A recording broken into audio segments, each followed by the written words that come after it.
손잡고 가세. 조금 느리고 어려울지라도 주님 부르신 그 감격 붙잡고 손잡고 함께 가세.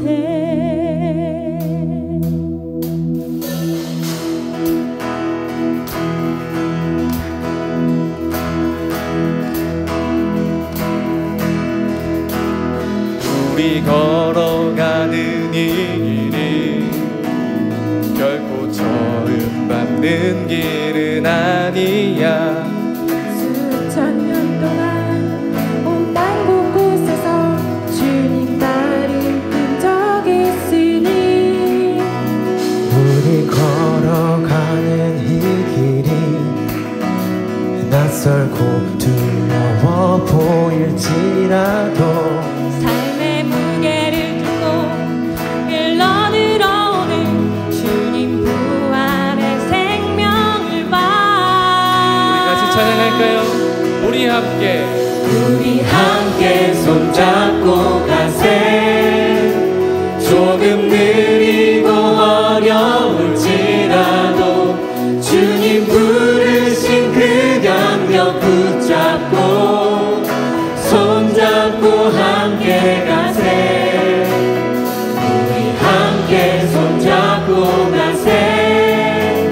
때론 더디고 힘겨울지라도 주님 부르실 그날을 향하여 손잡고 함께 가세.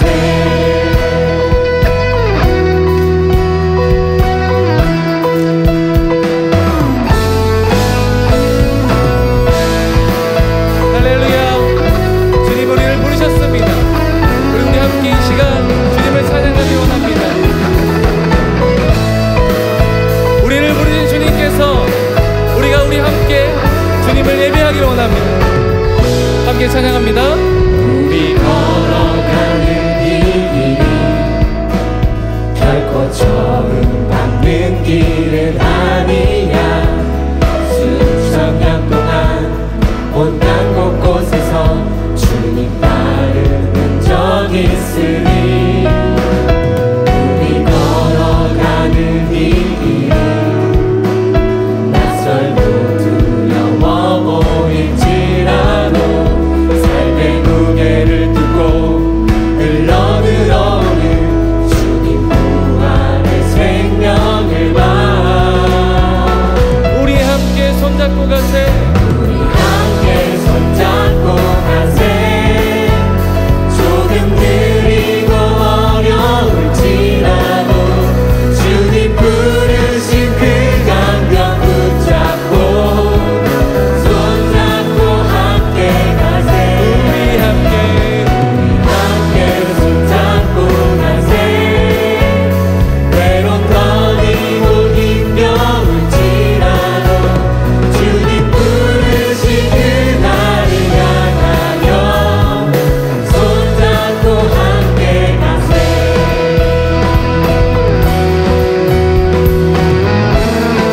그 주님을 다시 한번 찬양합니다. 우리 걸어가는 이 길이 결코 처음 밟는 길은 아니야. 수천 년 동안 온 땅 곳곳에서 주님 따르는 적 있으니 우리 걸어가는 이 길이 낯설고 두려워 보일지라도 삶의 무게를 두고 흘러들어오는 주님 부활의 생명을 봐. 우리 함께 손잡고 가세. 조금 느리고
창세전부터 계획하시고 지금까지 인도하시네.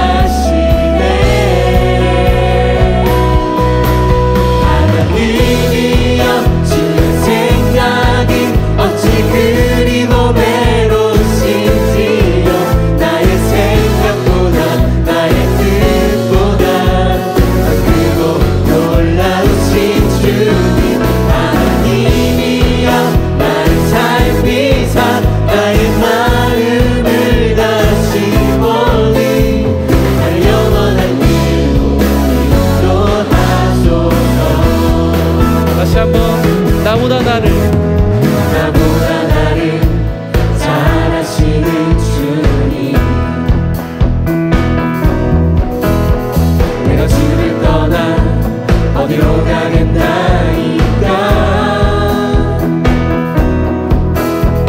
나 어딜 가든지 주의 손이 나를 인도하시며 주의 오른손이 나를 붙드시리라. 나를 창세전부터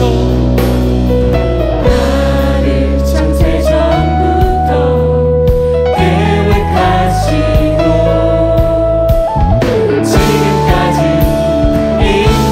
인도하시네. 하나님 나를 인도하소서. 하나님이여 주의 생각이 어찌 그리 고매로우신지요. 나의 생각보다 나의 뜻보다 크고 놀라우신 주님. 하나님이여 나를 살피사 나의 마음을 다시 보니 날 영원한 길로 인도하소서.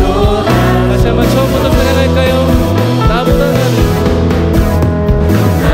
나를 잘하시는 주님. 내가 주를 떠나 어디로 가겠나이까.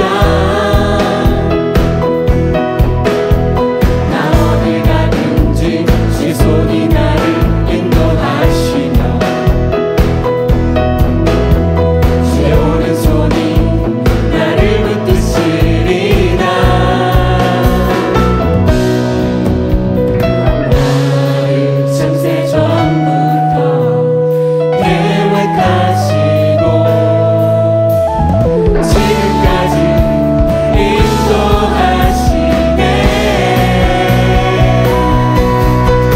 하나님이여 주의 생각이 어찌 그리 고매로우신지요. 나의 생각보다 나의 뜻보다 크고 놀라우신 주님. 하나님이여 나를 살피사 나의 마음을 다시 보니 날 영원한 길로 하나님이여 하나님이여 주의 생각이 어찌 그리 고매로우신지요. 나의 생각보다 나의 뜻보다 크고 놀라우신 주님. 하나님이여 나를 살피사 나의 마음을 다시 보니 날 영원한 길. 우리 한 번 더 마지막으로 하나님이여 하나님이여 주의 생각이 어찌 그리 고매로우신지요. 나의 생각보다 나의 뜻보다 크고 놀라우신 주님. 하나님이여 나를 살피사 나의 마음을 다시 보니 날 영원한 길로 인도하소서.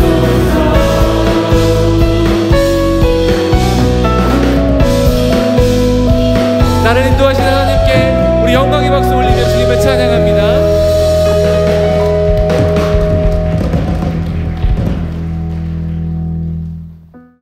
할렐루야.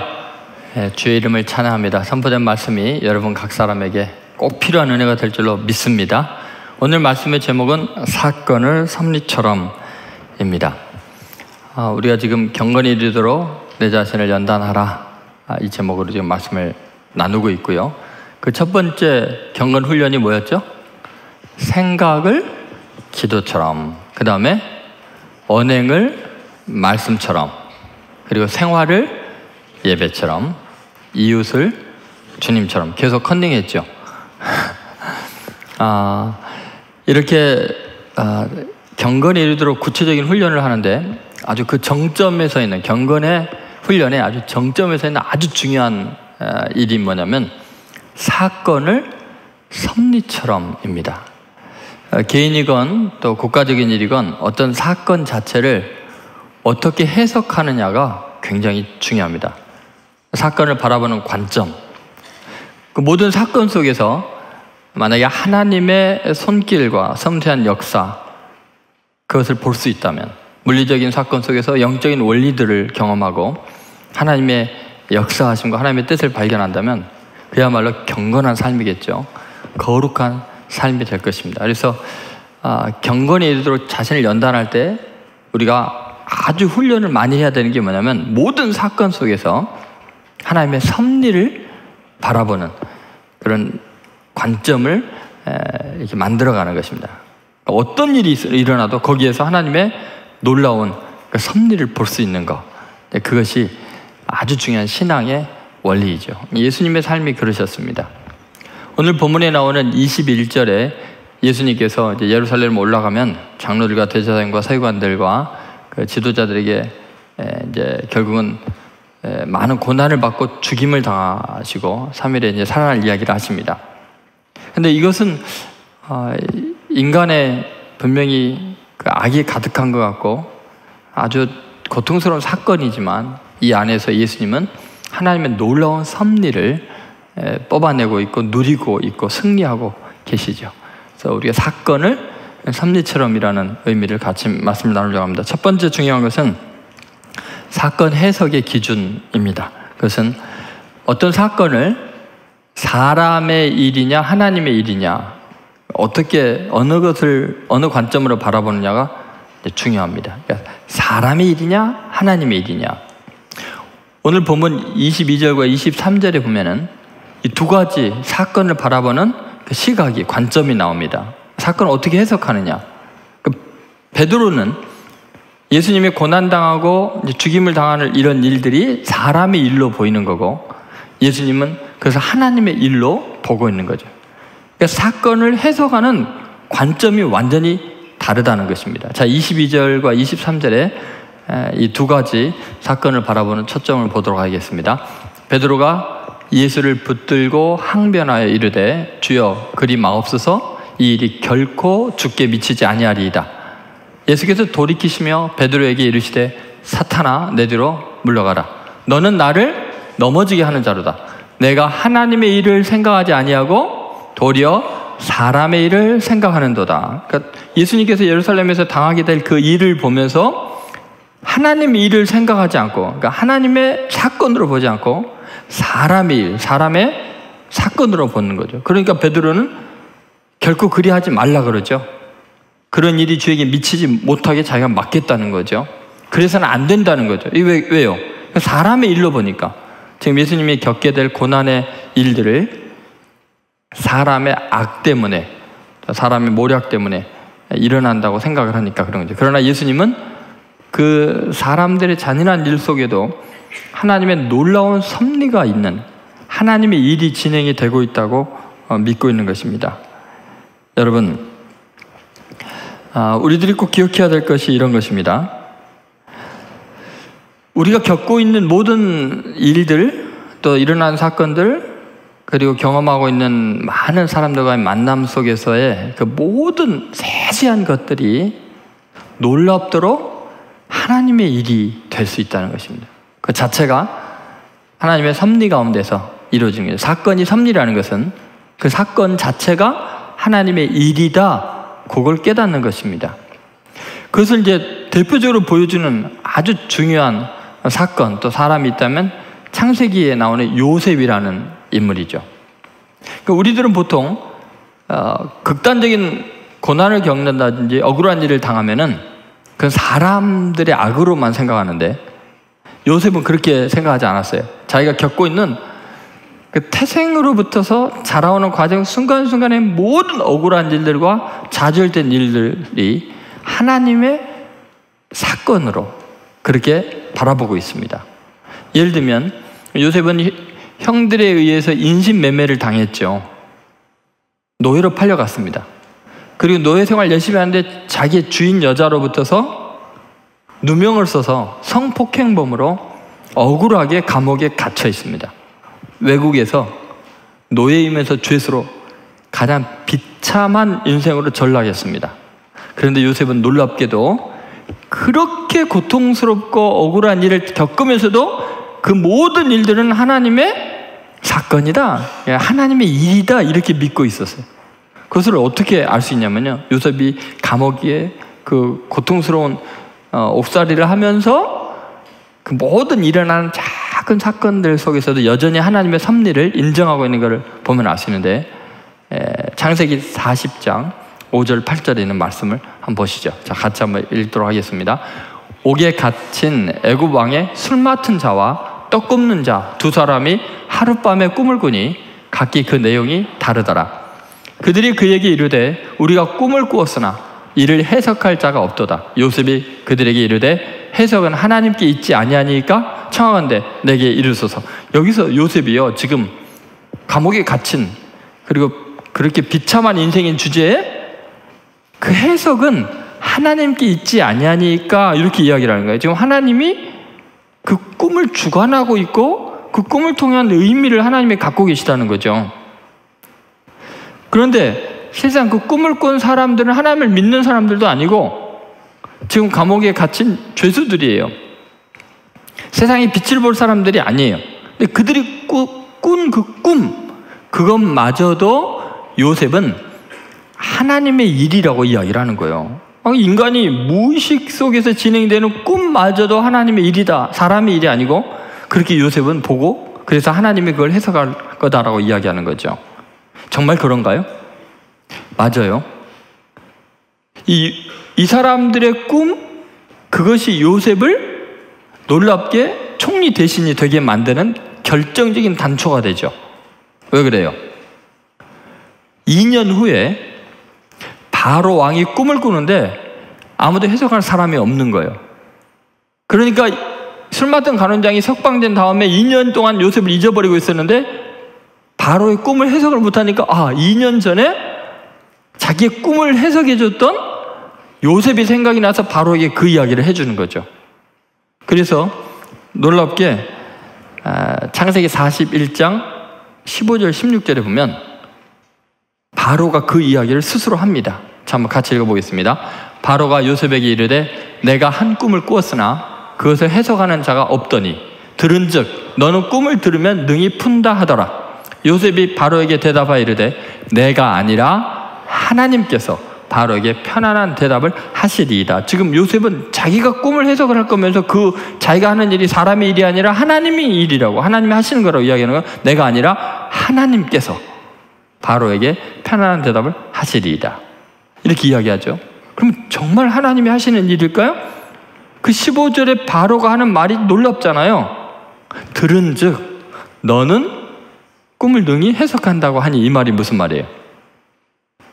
2년 전에 있었던 그 술 맡은 간원장이 꾼 꿈, 그것이 결국은 요셉을 지하 감옥으로부터 왕궁으로까지 인도하고 바로 왕 앞에 서게 하고, 그것 때문에 이집트의 총리 대신이 되게 되고, 총리 대신이 된 그것 때문에 7년 대흉년이 있어서 고대 군동의 모든 사람이 기근으로 인해서 다 멸망당하게 됐는데 그들을 다 구원하는 어마어마한 일을 하게 되죠.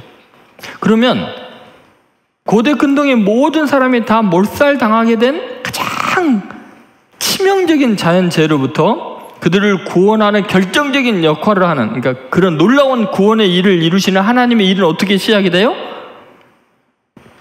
그 감옥 안에서 그 사람이 꾼 꿈, 그것 때문에 요셉이 총리 대신이 되고 구원하는 역사가 이루는, 다시 말해서 그 꿈이 인간이 그냥 꿈이 아니라 하나님의 일이었다는 거죠.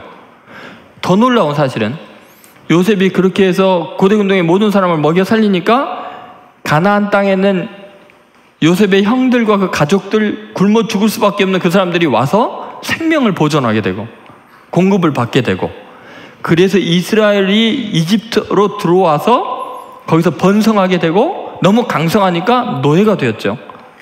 그리고 이집트에서 탈출하는 출애굽의 사건이 어마어마하게 일어나게 되죠. 그리고 광야를 지나서 가나안 땅에 들어가는 사건까지 하나님의 인류 구원의 여정과 원리가 성경에 그대로 기록이 되는, 모세 오경으로부터 여호수아까지 어마어마한 사건의 아주 중요한 시발점이 어디서 되는 거예요? 하나님을 전혀 믿지도 않은 사람들이 꾼 꿈이 하나님의 일이었던 거예요. 하나님의 일을 다 이루는 거예요. 그렇다면 여러분, 지금 여러분에게 일어나는 일들은 어떨까요? 전혀 믿지도 않는 지하 감옥 속에 갇혀있던 죄수들의 꿈도 하나님의 일이었다면, 여러분이 기도하고 하나님의 뜻을 이루기 위해서 노력하고 하나님 앞에 매달리는 그 사건, 그러면서 여러분에게 일어나는 모든 경험들이 어떻게 하나님의 일이 안 되겠냐고요. 여러분, 예외 없이 우리에게 일어난 모든 사건은 사람의 일이 아니라 하나님의 일이 되게 돼 있어요. 왜냐하면 하나님이 우리를 지으신 분이니까요. 여러분, 드라마 속의 주인공들이 말하나 하는 거, 행동하는 거, 그 모든 것은 전부 다 작가의 일이에요. 그죠? 감독의 일이에요. 자기네 딸이 아무리 해도 그건 전부 다 편집이 되게 돼 있어요. 여러분, 우리가 이 땅에 살아가는 모든 삶의 여정 속에 일어나는 모든 일은 완전하신, 절대자이시고 전능하신 하나님의 일일 수밖에 없어요. 그걸 안다면 내가 겪고 있는 어떤 일에도 좌절하지 않을 수 있어요. 요셉은 그걸 알았던 거예요. 그래서 가만히 보면요, 노예로 팔려도 감옥에 갇혀도 좌절하지가 않아요. 그렇게 크게 상처를 안 받아요. 여유가 있어요. 오히려 남을 돌보고 다른 사람의 안색도 살피고 막 도와주고 그래요. 그 억울한 일을 당한 사람. 왜요? 이게 다 하나님의 일이니까. 하나님의 섭리가 있는 줄로 요셉은 믿기 때문이에요. 여러분, 모든 일 속에서 하나님의 일을 볼 수 있어야 돼요. 그래서 사람의 일이냐 하나님의 일이냐, 해석학적 관점이 아주 중요한 거예요. 그러니까 여러분은 앞으로 어떤 억울한 일을 당하고 무슨 일을 겪어도 누가 뭐라 그래도 거기에 하나님의 섭리가 있다는, 이 사건이 섭리다, 그럼 믿으시기를 바랍니다. 이게 굉장히 중요한 관점이지요. 그리고 예수님의 사건도 마찬가지예요. 예수님이 지금 십자가에 이제 못 박기로 예루살렘 올라가게 되는 그 사건이 하나님의 아들이신데, 그 예수님을 향해서 침을 뱉고 배신을 하고 모함을 하고 십자가 못 박아 죽는 그 모든 일이 어찌 사람의 일로 끝나겠어요? 베드로는 그 잔인하고 못되고 권력 있는 사람들의 일로만 생각하는데 예수님은 아니다. 그럴 리가 없다. 이거는 하나님이 당신의 뜻을 이루는 하나님의 일이다. 이렇게 그 모든 걸 해석하고 있어요. 여러분, 우리가 하나님의 사랑을 믿고 그분의 절대적인 능력을 믿는다면 모든 사건은 섭리인 것을 믿으셔야 돼요. 그것이 기독교적인 신앙이에요. 그리고 꼭 사건을 섭리로 받아들이시는, 하나님의 일로 모든 사건을 해석하는 귀한 은혜를 받기를 주의 이름으로 소원합니다. 싫어요? 아멘을 안 해요? 자, 두 번째, 섭리적 해석의 방해 요인이에요. 사건을 왜 섭리로, 하나님의 일로 해석하는데 이게 꺼려질까? 여러분이 왜 아멘을 안 했을까? 거기에는 이 사탄의 방해가 있기 때문에. 여러분이 아멘을 안 한 데는 이유가 있어요. 왜냐하면 아멘 하기 싫은 부분이 있거든요. 모든 사건이 하나님의 일이라고 말하기에는 너무 억울하고 너무 아프고 고통스러운 면이 있기 때문에 그래요. 그렇죠? 그런데 여러분, 이 사건을 섭리로 해석하는데 방해되는 요인 중에 아주 중요한 것은 이런 기준이에요. 자기 중심이냐 하나님 중심이냐는 거예요. 자기 우상화냐 자기 숭배냐 하나님 뜻을 추구하느냐의 문제로 아멘이 되고 안 되고가 결정이 되는 거예요. 사건 속에서 하나님의 섭리를 볼 수 있느냐 없느냐는, 그걸 인정할 수 있느냐 없느냐는 결국은 내 중심으로 세계가 돌아가야 되고 내 뜻이 이루어지기를, 내 자신이 중심이 되기를 원하는 마음이 있으면요, 돌아가는 사건이 절대로 섭리일 수가 없어요. 이거 잘못됐다고 생각을 하게 되는 거예요. 상처를 받게 돼요. 그런데 내 중심이 아니라 하나님의 뜻 중심으로 모든 걸 바라보기 시작하면 사건 중에 섭리가 아닌 게 하나도 없는 거예요. 다 하나님의 일로 보이는 거예요. 하나님의 뜻이 목표이라면. 예를 들어서 베드로 같은 경우에 왜 이게 사람의 일로 느껴졌느냐? 그것은 베드로가 하나님 나라 중심으로 지금 사건을 보는 게 아니라 자기 입장에서 보기 때문에 그런 거죠. 그 내용을 우리가 알 수 있는 게 22절을 다시 한번 보면은 이렇게 나와요. 같이 읽겠습니다. 베드로가 예수를 붙들고 항변하여 이르되 주여 그리 마옵소서. 이 일이 결코 주께 미치지 아니하리이다. 이 내용만 보면은 베드로는 예수님을 스승으로서 굉장히 위하고 안타까워하는 것 같아요. 예루살렘에 올라가면 고난을 당하고 죽임을 당하다니까 그리 마옵소서. 이 일이 결코 주께 미치지 아니하리이다. 예수님을 위하는 것 같잖아요. 그런데 여러분, 이 함정이에요. 베드로는요, 예수님을 위하는 게 아니라 자기 중심적으로 세상을 이끌어가기를 원하는 거예요. 왜냐하면 지금 베드로는요, 예수님 따라가기 위해서 배도 그물도 부모도 다 버리고 자기 인생을 예수님께 걸었는데, 예수님을 쫓아다니고 드디어 수제자까지 됐는데, 예수님이 왕만 되면 좌의정이나 우의정이 될 수 있는데 갑자기 고난당하고 죽겠다고 하니까 이거 환장할 일인 거예요. 그럼 내 인생 뭐가 되라고? 당신이 왜 죽어? 왕이 돼야지. 그런 일이 있어서는 안 되지. 왜? 그럼 내 인생은 뭐가 되라고? 예수님을 위하는 것 같지만 거기에는 자기 욕망이 있는 거예요. 야망이 있는 거예요. 정치적인 야심이 있는 거예요. 인생 한번 화려하게 성공하고 싶고 떵떵거리고 싶은데 갑자기 자기가 따르던 주님이 죽으러 간다고 하니까 기가 막힐 일인 거예요. 예수님을 위한 게 아니라 자기 꿈이 좌절된 거에 대한 분노가 포출되고 있는 거예요. 결국은 자기 중심적으로 사건을 이끌어가기를 원하니까 이게 지금 섭리가 아닌 거예요.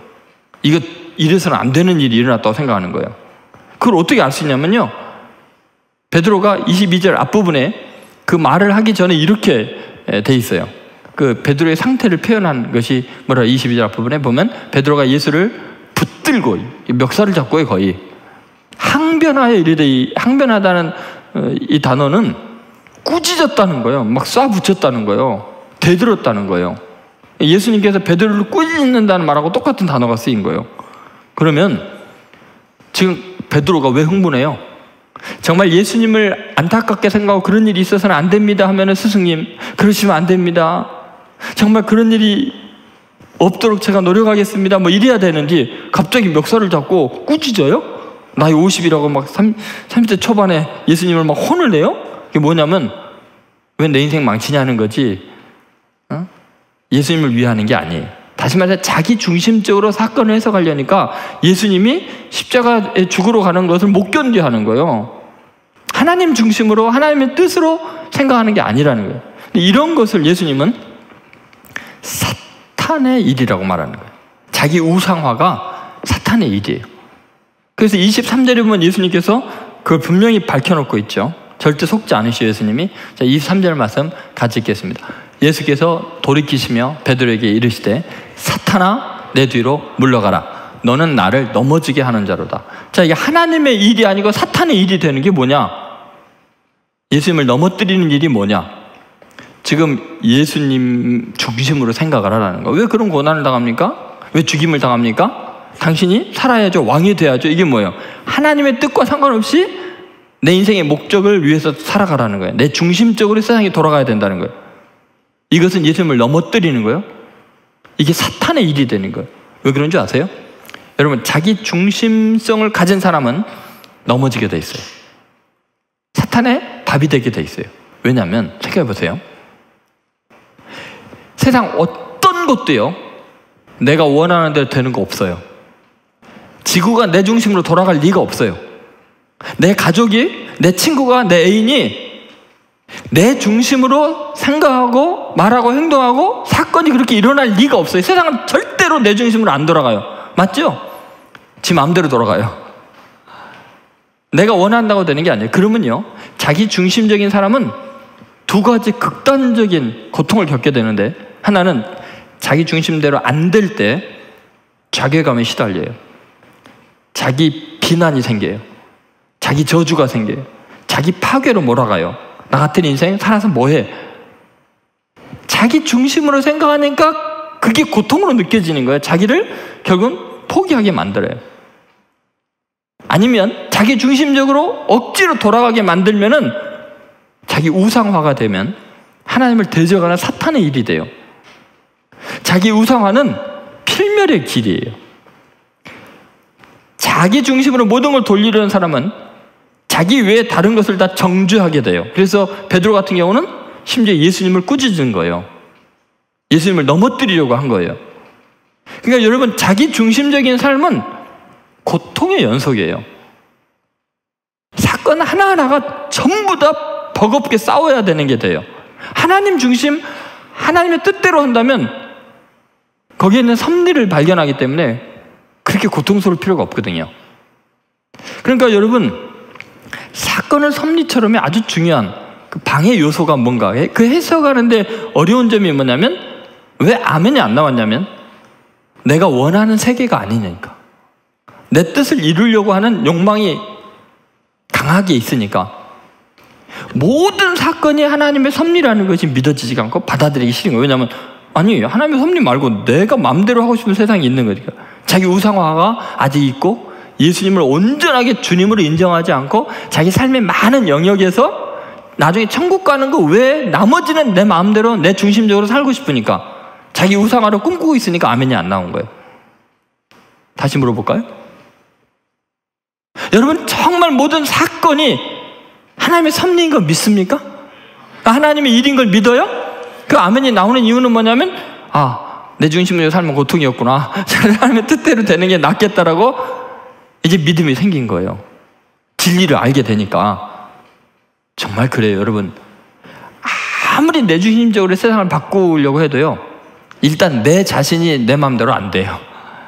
그런데 남이 내 뜻대로 될 것 같아요? 가정이 될 것 같아요? 직장이 내 마음대로 될 것 같아요? 안 돼요. 하나님의 뜻만이 이루어져요. 그래야 내가 내 자신을 학대하지 않고 남을 비난하고 정죄하지 않는 거예요. 베드로 보세요. 나중에요, 나가서 통곡하게 되잖아요. 부활한 예수님 만났는데도 물고기나 잡으러 가자고 자기를 비하하고 학대하잖아요.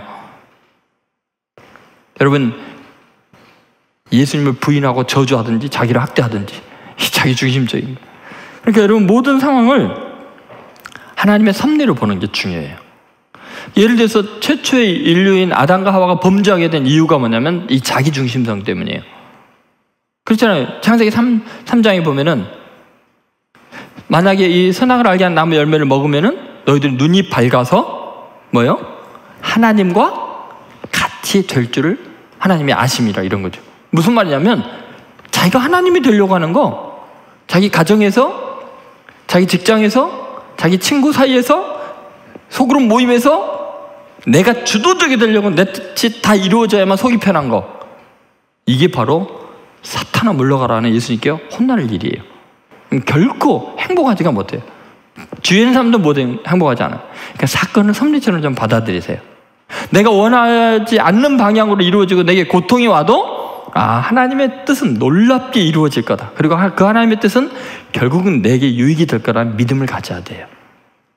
그래서 여러분, 해석학적 굉장히 중요한 요소가 뭐냐? 그것은 바로 자기 중심이냐 하나님 중심이냐의 문제라는 거죠.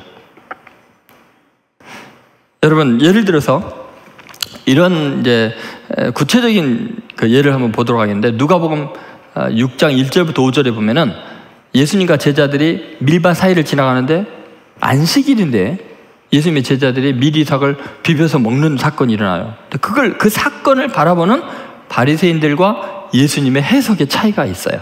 자, 한번 같이 읽어보도록 할게요. 어떤 차이가 있나 보세요. 같이 있습니다. 안식일에 예수께서 밀밭 사이로 지나가실새 제자들이 이삭을 잘라 손으로 비비어 먹으니 어떤 바리새인들이 말하되 어찌하여 안식일에 하지 못할 일을 하느냐? 예수께서 대답하여 이르시되 다윗이 자기와 함께한 자들이 시장할 때 한 일을 잃지 못하였느냐? 그가 하나님의 전에 들어가서 다만 제사장 외에는 먹어서는 안 되는 진설병을 먹고 함께한 자들에게도 주지 아니하였느냐? 또 이르시되 인자는 안식일의 주인이니라 하시더라. 여기 보면은 자, 사건은 이렇게 일어났어요. 제자들이 안식일 날 바리새인들이 보는 데서 미리삭을 비벼서 먹은 거예요. 안식일에 하지 못할 일을 했어요. 안식일을 범했어요. 그러면 이 사건을 자기 중심적으로 해석하는 사람들은 바리새인들이 어떻게 말해요? 어찌하여 안식일에 하지 못할 일을 행했느냐 하면서 그들이 안식일 규례를 범한 것을 정죄하고 지적함으로써 자기네들은 안식일을 완벽하게 지키고 그들보다 뛰어나고 훌륭하다는 자기 우월, 자기 숭배로 나아가죠.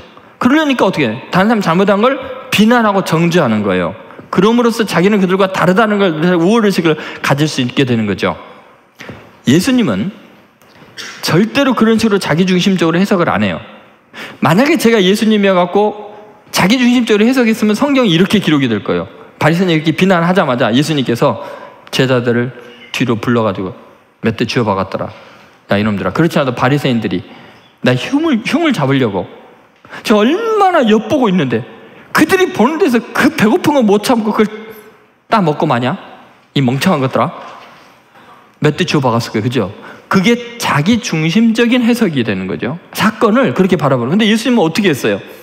놀라웠게 자기 중심적인 게 아니라 하나님 중심으로 하나님의 뜻으로 사건을 해석해. 그거 어떻게 해석하냐? 그들을 보면서 하나님의 마음으로 보는 거예요. 그들이 얼마나 배가 고팠으면 바리새인들이 시퍼렇게 지금 감시하고 있는데도 후벼 먹었을까? 그 비벼 먹었을까? 얼마나 불쌍한가? 그러면서 하나님의 마음이 느껴지는 하나님의 뜻이 뭘까를 생각하면 성경이 떠오르는 거죠. 자, 다윗이 뭐 할 때? 다윗이 한 행동이 얼마나 많은데 예수님 마음에 떠오르는 건 다윗이 시장할 때. 왜요? 그 사건이 그들이 시장에서 한 짓이니까. 배가 고파서. 다윗이 배가 고플 때 한 짓이 뭐가 있어요? 하나님의 성전에서 전에서 제사장 위에서는 먹어서는 안 되는 진설병을 그냥 배고프니까 먹은 거예요. 자기만 먹은 것도 지금 큰 죄인데 불량배들과 같이 가서 그 불량배들에게도 먹인 거예요. 자기와 함께 있는 그 사람들에게 먹인 거예요. 그러면 여러분 생각해보세요. 밀밭에 밀 먹은 거하고 성전에서 진설병을 먹은 거 어느 게 더 큰 죄예요? 이 다윗이 지은 죄가 훨씬 커요. 자기만 지은 게 아니라 남도 죄 짓게 했어요. 그런데 하나님은 시장한 것 그것에 초점을 맞추는 거지 율법을 어긴 것에 초점을 맞추지 않아요. 하나님은 그들을 불쌍히 여겨요. 하나님의 뜻으로 보면 긍휼이 가득하고 이해가 되는 거예요. 심각한 범죄 행위가 될 수 있는데 오히려 긍휼이 필요한 거예요. 그러면 만약에 바리새인들이 예수님의 제자들이 안식일인데도 그걸 밀을 갖다 휘벼 파먹는 걸 보면서 하나님 중심으로 해석했다면 어떻게 하냐면 바리새인 중에 한 명이 자기 집에 초청해야 돼요. 그거 그렇게 먹지 않으셔도 돼요. 얼마나 시장하세요. 복음을 전하니라고 저희 집에 초대할게요. 식사 마음껏 하세요. 그렇게 되면 범죄한 사건이 사랑으로 바뀌게 되고 하나님의 은혜가 충만해지잖아요. 그런데 자기중심적으로 해석하면요, 죄를 정죄하고 비난하고 판단하는 것으로 모든 게 끝나요. 그러면 사탄이 되는 거예요. 그리고 모두가 고통스러운 거예요. 남을 비난하는 거예요. 베드로가 예수님 비난하듯이. 그러니까 여러분, 이 시대가 아프고 고통스러운 이유는 명백해요. 사건을 섭리로 보지 않는 거예요. 해석학적인 문제가 생기는데 그게 뭐냐? 지독할 정도로 자기중심적으로만 해석을 하는 거예요. 자기 당 입장에서만. 국가 전체를 보지 않고 세계를 바라보지 않고 자기 입장만 생각하니까 어마어마하게 중요한 인류 대재전 속에서도 비난이 가득한 거예요. 가슴 아픈 이야기들이죠. 여러분, 정말 중요한 게 뭔가를 생각해 보세요. 사건을 섭리로 못 보는 이유가 뭐냐는 거예요. 여러분, 어떤 어려움을 겪어도 왜 그것을 하나님의 역사로 보지 못하는 그 믿음이 없냐는 거예요. 아직도 자기가 인생의 주인이니까. 예수의 주대심이, 하나님의 주권이 인정이 안 되니까 사건이 섭리로 안 보이는 거예요. 있을 수 없는 일로, 억울한 일로 느껴지는 거예요. 예수님은 십자가에 못 박혀 죽으러 가시면서도 하나님의 뜻을 이루는 관점으로 보니까 자기를 죽이는 자들을 불쌍히고 바로 저들의 죄를 용서하기 위해서 십자가를 진다고 인정을 하시니까 사건이 섭리가 되는 거죠. 예수님 중심이 아니라 하나님 중심으로, 자기 중심이 아니까. 이제 세 번째, 사건의 섭리적 발견이에요. 이 놀라운 이야기인데, 지금 예수님은 사건 속에서 사명을 발견해요. 사건이 우연이 아니거나 악의 계획이 아니라고 생각하는 거예요. 일어나는 모든 사건 속에는 하나님이 나를 통해서 이루고자 하는 사명이, 나에게 주어진 사명이 있다고 믿는 거예요. 무슨 말이냐면, 예수님은 예루살렘에 올라가면 장로들과 대제사장들과 서기관들이 고난을 당하게 할 거예요. 그런데 그 모든 사건은 하나님이 예수님에게 준 이 땅에서 해야 될 일을 이루는 방법에 불과하다는 거예요. 사명이 완수되는 과정이라고 해석을 하고 있는 거예요. 그러니까 당당하게 올라가시는 거예요. 왜요? 예수님이 이 땅에 오신 목적이 뭐예요? 사명이 뭐예요? 마가복음 10장 45절에 인자가 온 것은 섬김을 받으려 함이 아니라 도리어 섬기려 하고 자기 목숨을 많은 사람의 대속물로 주려 함이니라. 예수님이 이 땅에 오신 사명이 뭐예요? 대속물이 되려는 거예요. 백성들을 위해서 대신 죽은 제물이 되려고 오셨어요. 그런데 예루살렘에 올라가면 대제사장이 예수님을 잡아서 죽이는 데 넘겨주는 거예요. 백성들이 예수님을 십자가 먹으라고 소리를 지르는 거예요. 그럼 백성들이 제사장과의 관계 속에 하는 일이 뭐냐면 자기들의 죄를 사할 만한 양이나 소를 제물로 제사장에게 바치는 거잖아요. 근데 백성들이 지금 예수님을 넘기고 있는 거예요.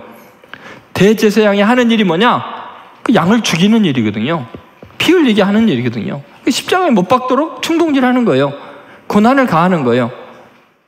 하나님의 어린 양이 인류의 죄를 대속하기 위해서 사명을 감당하고 있는 거예요. 그들은 악을 행하고 있지만 그 사건 속에는 하나님의 섭리가 진행이 되고 있는 거예요. 여러분, 예수님은 지금 자기에게 가해지는 인간의 잔인한 학대 속에 사명을 성취하고 있는, 사명으로 사건을 바라보고 있는 거예요. 여러분요, 이 세상에서 꿈이, 세상에서 잘 살고 높은 지위에 올라가고 남한테 떵떵거리고, 그런데 여러분의 꿈이 있으면요, 여러분의 꿈은 영영 실현이 안 돼요.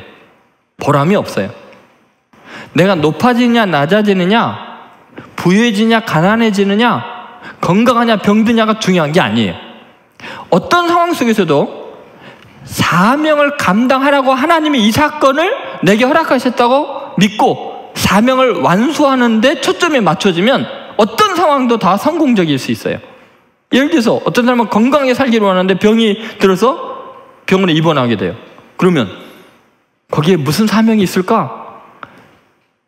며칠이고 같이 나란히 누워있는 옆에 있는 환자들과 보호자들에게 따뜻한 사랑과 그리스도의 복음을 전하는 사명으로 그 자리에 보내줬고, 내가 찾아가지 않아도 매 시간 되면 오는 간호사와 의사들에게 복음을 전하라고, 사명을 감당하라고, 구원하라고 보내셨구나, 이렇게 생각하면 되겠죠. 여러분이 어떤 억울한 일을 당하면 그 억울한 일을 통해서 여러분이 용서와 사랑을 그 사람에게 느끼게 함으로 하나님을 증거할 수 있는 거죠. 여러분, 우리가 초점을 맞춰야 될 건 뭐냐면, 이건 우연히 일어난 일이 아니고 억울한 일이 아니고 모든 상황은 내 사명을 감당하기 위해서 하나님이 내게 이 자리에 보내준 거예요. 예수님은 그렇게 받아들인 거예요. 사도 바울이 자기에게 일어난 모든 사건을 사명으로 해석을 하지 우연이나 사람의 일로 해석을 안 했기 때문에 정신 이상자가 안 된 거예요. 사도 바울은요, 예수님 믿기 전에 스데반 돌로 쳐 죽이고 수많은 사람을 감옥에 쳐넣었어요. 죄 없는 사람을. 나중에 그거 깨닫고요, 너무 충격을 받았고 눈이 멀고 식음을 전폐하고 폐인이 돼서 죽어가고 있었죠. 근데 사명을 깨닫잖아요. 너는 이방인을 위해서 택한 나의 그릇이다. 그러고 보니까 자기가 했던 그 모든 과거의 죄악들이 자기를 겸손하게 해서 오직 은혜로만 구원받는구나, 율법의 행위로 구원받을 수가 없구나, 이걸 깨닫는 유대적인 율법주의를 뛰어넘는 구원의 세계, 은혜의 세계를, 오직 믿음으로 구원한다는 놀라운 세계를 펼쳐질 수 있는 유일한 사람이 된 거예요. 이방인들도 은혜로 구원받을 수 있는 이방인의 사도가 된 거예요. 기독교 복음이 유대교의 한 분파로 끝나지 않고 전 세계적인 종교로 발돋움할 수 있도록 사도 바울의 과거의 실패가 그 모든 걸 가능하게 하는 거예요. 그러니까 사명의 관점에서 바라보면 내 실패마저도 의미가 있어지는 거예요. 사마리아 속에서 우물가 여인처럼요. 그런 내용이 갈라디아서 1장에 나와 있어요. 그리고 사도행전 20장 24절에 보면 사도 바울은 그걸 그렇게 고백해요. 사명의 관점에서 자기 인생을 다시 조명하는 거죠. 같이 한번 읽어보겠습니다. 내가 달려갈 길과 주 예수께 받은 사명, 곧 하나님의 은혜의 복음을 증언하는 일을 마치려면은 나의 생명조차 조금 더 귀한 것으로 여기지 아니하노라. 여러분, 지금 나의 달려갈 길, 이게 뭐예요? 사건이에요. 그죠? 사는 길마다 사건들이 있어요. 사건으로 가득해요. 그런데 그 길이 뭐예요? 주 예수께 받은 사명.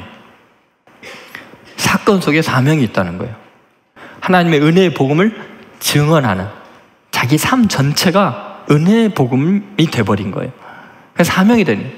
그리고 그걸 마치려면은 내 생명조차 조금 더 귀한 것을 여기지 않나. 예수님이 지금 예루살렘에 올라가면 그 생명을 잃게 되는데 그것조차 중요한 게 아니에요. 왜요? 그걸 통해서 뭐를 이루어요? 사명을 이루니까. 그러니까 여러분, 예수님이나 사도 바울은 돌에 맞건 채찍에 맞건 죽건 그것이 마음을 힘들게 하지 않았어요. 왜냐하면 그 모든 사건을 통해서 하나님이 나를 이 땅에 보내신 사명을 완전하게 이루니까. 결국 예수님만큼 인류 역사상 완전하게 자신의 사명을 감당한 사람이 없어요. 그것은 능동적으로 무슨 일을 해서가 아니라 계속 당했는데 다 이룬 거예요. 그렇죠? 사도 바울? 그렇게 많은 고난을 겪지만 가장 완전하게 하나님의 일을 이룬, 인류 역사상 가장 위대한 일을 행한 사람이 사도 바울 아니에요? 우리의 삶도 마찬가지예요. 여러분, 사건을 섭리처럼 믿는 게 신앙이에요.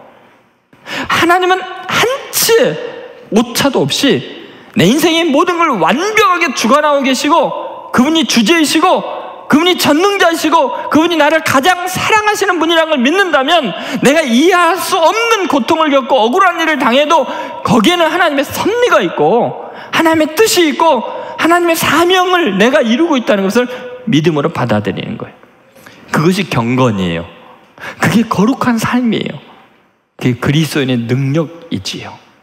그럴 때 예수님처럼 예루살렘에 올라가서 고난을 당하시면서도 다 이루었다 라고 외칠 수 있어요. 오늘 여러분의 삶의 현장에서 여러분이 겪고 있는 고난과 내가 겪지 말아야 될 일을 겪는 것 같은 모든 사건 속에는 하나님의 일이 있고 하나님의 뜻이 있고 하나님의 사명이 있어요. 여러분 믿습니까? 그걸 인정하셔요. 그리고요, 절대로 포기하지도 말고 좌절하지도 말고 낙심도 하지 마세요. 그게 믿음이에요. 그것이 경건의 능력이에요. 그래서 경건이 이르도록 내 자신을 연단하라, 이 말은 그런 사건을 경험할 때마다 이게 하나님의 섭리구나 믿음으로 고백하고 승리하는 거죠. 자, 이제 그동안 우리 경건의 훈련 5가지를 이야기했어요. 첫 번째는 뭐예요? 생각을 기도처럼. 두 번째는 뭐예요? 언행을 말씀처럼. 세 번째, 생활을 예배처럼. 그 다음에 이웃을 주님처럼. 마지막으로 사건을 섭리처럼. 아마 그런 시각을 이제 확고하게 한다면요, 갑자기 삶의 차원이 달라질 거예요. 하나님께서 여러분에게 놀라운 은혜, 경건에 이르도록 매일 자신을 연단해서 세상 사람들과 수준이 다른 정말 놀랍도록 하나님께 쓰임받는 귀한 인생들이 되시기를 주의 이름으로 축원드립니다. 기도하겠습니다. 여러분, 그동안 여러분 자신을 자책할 만한 죄가 있던, 또 너무너무나 억울해서 못 살 것 같은 억울한 일들이 가득하던 오늘의 여러분이 이 자리에 이르기까지는 하나님의 섭리가 있었던 겁니다. 그 섭리로 깨닫는 순간 하나님의 일을 보게 될 거예요, 내 인생에. 그리고 내 중심적인 삶에서 하나님 중심으로 하나님의 뜻을 발견하는 삶으로 바뀌게 될 거예요. 우연이 아니라 내게 주신 사명을 감당하는 위대한 인생으로 나가게 될 거예요. 하나님, 그동안 제가 너무 어렵고 철이 없어서 내가 겪는 일 속에서 원망하고 좌절하고 낙심했는데 이제 분연히 일어나겠습니다. 하나님의 완전하심을 나는 믿습니다. 하나님의 섭리를 믿습니다. 주님의 주권을 믿습니다. 전능하신 주님이 날 사랑하시는 걸 믿습니다. 그 외아들을 십자가에 죽게 할 만큼 나를 포기하지 않는 그 사랑 때문에 나는 하나님의 섭리를 믿습니다. 주님, 좌절하지 않게 하고 낙심하지 않고 다시 도전하게 하시고 사건 속의 섭리를 보면서 끝까지 승리하는 삶이 되게 하여 주옵소서. 같이 통성으로 기도하겠습니다. 하나님 아버지, 선포된 말씀 속에서 하나님을 만나기를 원합니다. 하나님의 능력을 경험하기를 원합니다. 하나님 아버지, 부르짖어 주님께 기도하는 우리의 기도에 귀를 기울여 주시고 낙심하거나 좌절하지 않게 하여 주시고 어떤 상황 속에서도 용기를 갖게 하여 주시기를 원합니다. 하나님 아버지, 우리 젊은이들의 심령을 붙잡아 주시옵소서. 새롭게 하여 주시옵소서. 하나님의 말씀으로, 하나님의 능력으로 붙잡아 주시옵소서. 하나님, 어떤 일을 겪어도 어떤 상황 속에서도 하나님의 일을 보게 하여 주시옵소서.